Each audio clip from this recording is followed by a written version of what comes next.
Yo, what is going on everybody? And today I will be making a video specifically going over if-else control flow graphs. I realized I kind of posted the video where I did a for loop on the ed post, so my bad about that guys. You guys haven't covered loops yet, but conceptually they're very similar. The only difference is a loop goes back to itself, whereas an if-else statement will just continue down the line. So in this video, I have shown some basic properties of a control flow graph. Also, I am going to be going over the formative assessment examples, so hopefully you guys, may benefit from a walkthrough of this. So to begin, I'm going to list out the rules. We're going to need a start and an end, and those will be circles. Next up, we will need arrows with arrowheads to show which way we're going, because control flow graph directions matter. If, else, or conditional statements need a diamond block, and parallelograms are for user-related functions, and what this means is the print statement outputs information for the user, right? Whereas input is asking for information from the user.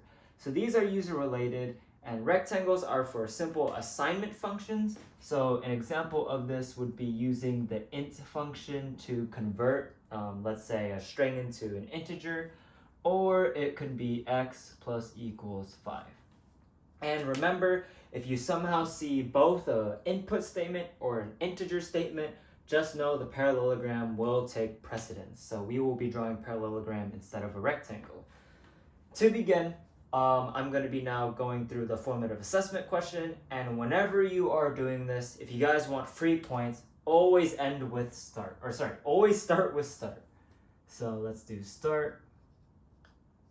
And let's make it a circle. All right.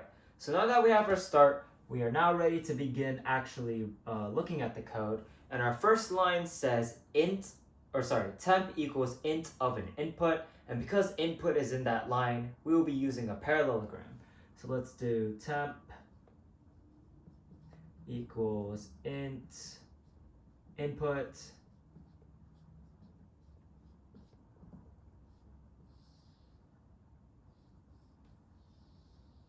All right, my bad about that corner. And next up, we're gonna go to the next line, which it says is raining equals input. Because I'm going line by line, I actually didn't see that, so you can probably combine it into one big parallelogram. But because I already made a separate parallelogram, I can just make an arrow. It doesn't really matter. And is raining equals, and because it's an input, we're gonna make it a parallelogram, because it is asking something from the user. All right, cool. Next up, by the way, I'm working from this code from top to bottom. So our next line, it says if temp is less than 30, that is a conditional statement. And if you look over here, if it has an if or whatever in it, we're gonna need to have a diamond block.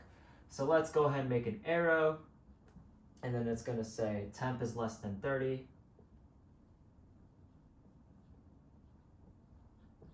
And I'm going to draw kind of an ugly diamond. All right, cool. So remember, a conditional statement, there can be two paths for this. It can either be true or it can either be false.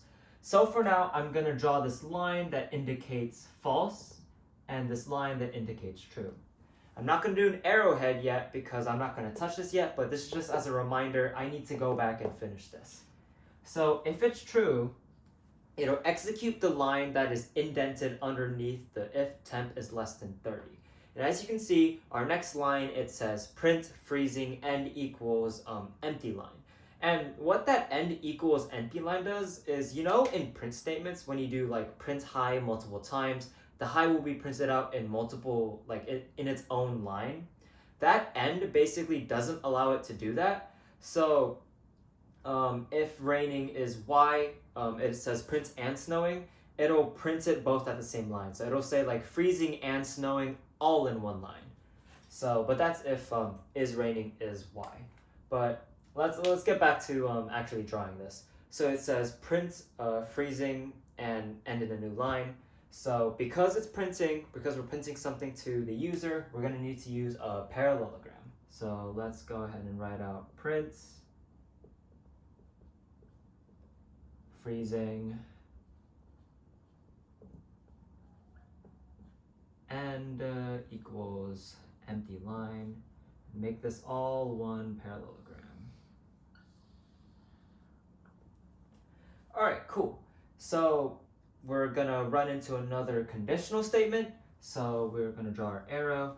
And next up, we're gonna say, if is raining equals to y, then it's gonna go somewhere. So let's do is raining equals y.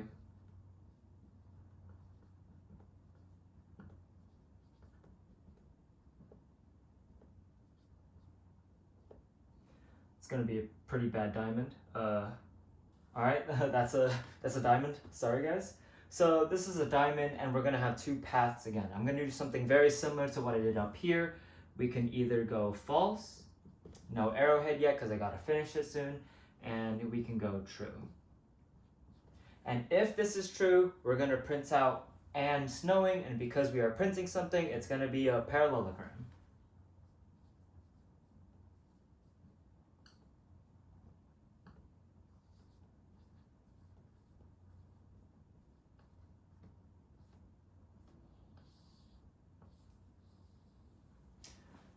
All right, cool. So our next line, it says else, but this else refers to our first conditional statement.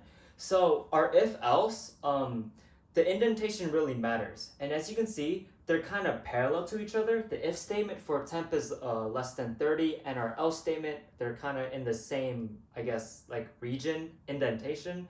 So for our else statement, our else statement is gonna happen whenever this is false, and it's just gonna print wear pants. And because we are printing something, it's going to be a parallelogram. So let's do print wear pants.